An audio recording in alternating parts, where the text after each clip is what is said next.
Sometimes abandoned buildings are left as if they are still used every day. This derelict university in the centre of a city is a great example of this because it was untouched with working power.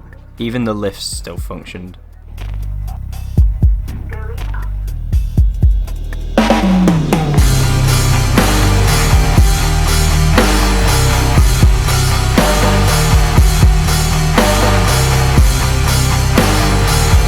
Structures of education that are abandoned are our favourite types of places to explore, and this one is the best we've seen yet. So come along with us as we take a look inside the property to see what remains.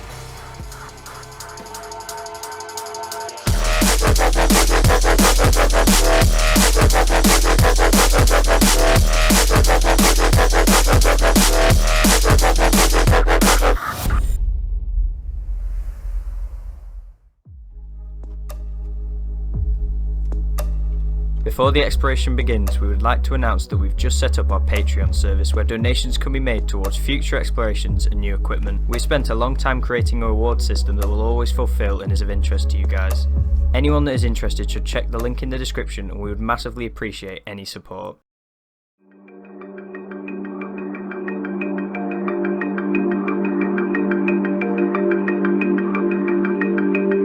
It is an important fact that this is the only disused structure in the entire university, although some wouldn't notice due to the lack of vandalism or damage on the giant building. Promising signs such as lights turned on inside made us know we were looking at a special site.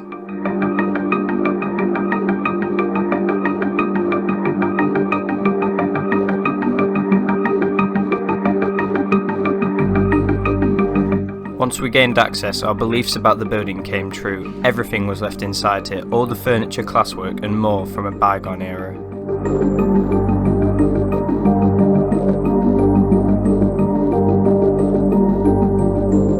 It is strange that equipment wasn't moved to the rest of the university when this building closed down, however maybe it stayed due to it being outdated.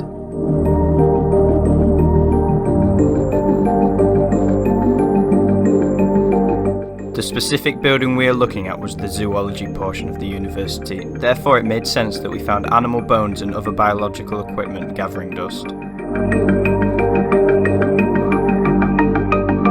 The university opened in the 1880s and took in students from the city it is based in. It seems that the knowing of the zoology building's closure was almost kept secret, so we are unsure when this building exactly shut. Due to the items we found inside, however, we can estimate around a decade ago, but perhaps it closed in sections, with different parts closing whilst others remained in use.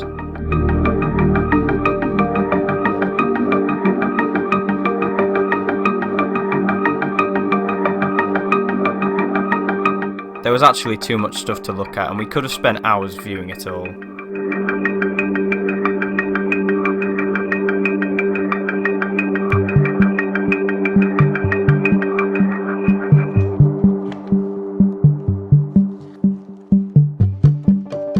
As we moved around the large structure, we found lots of papers, some being reports of students, some being the students' classwork, while some being pages from science books. We also found many flasks of chemicals, so we made sure we didn't touch anything potentially hazardous.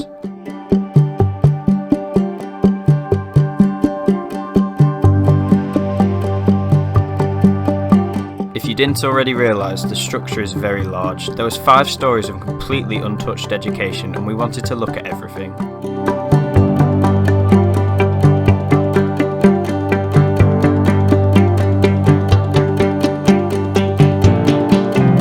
Larger classrooms like these would have hosted many students, perhaps to do group experiments like dissections.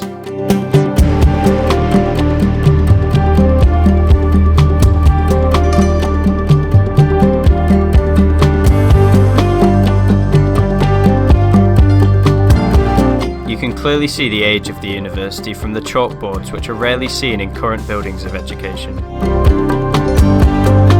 All the classrooms were very unique, like this one with a spiral staircase leading up to seats that would look down onto the teacher.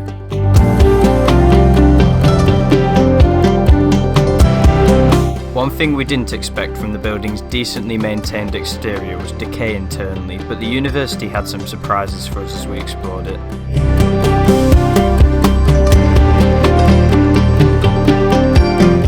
We enjoyed seeing more relics of the recent past, particularly this computer.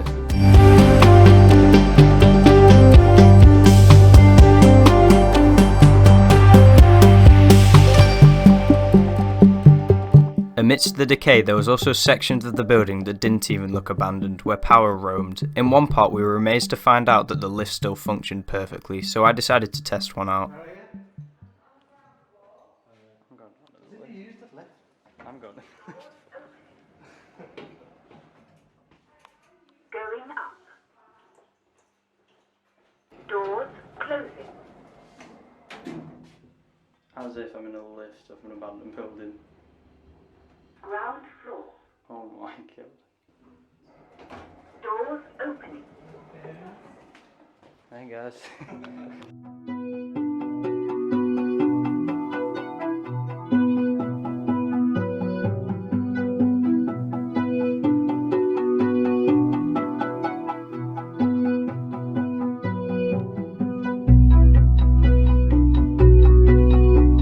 The university's stunning lecture theatres was a great room to see, as in the current day they are made to function but not to look nice. This building consisted of two.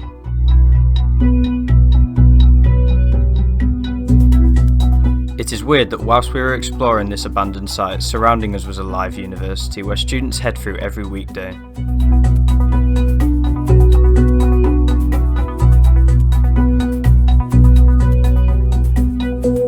We reckon about 200 students minimum could fit inside the lecture theatres to view lectures on their biology themed topic.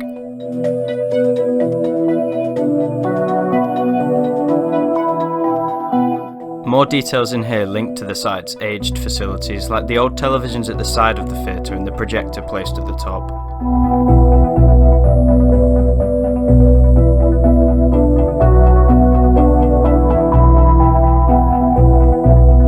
This part of the campus may have closed for many different reasons. We believe either the building was outdated itself as well as its equipment, or perhaps there wasn't enough students enrolling for the zoology subjects, so the university didn't need such a large building.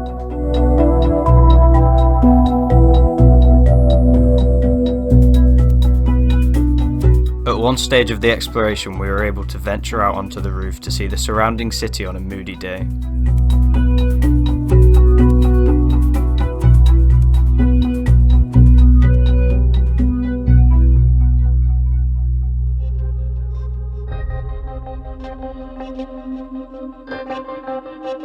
The final bit we had missed was the lower levels of the structure, where it appeared a lot of the old furniture and equipment was being stored.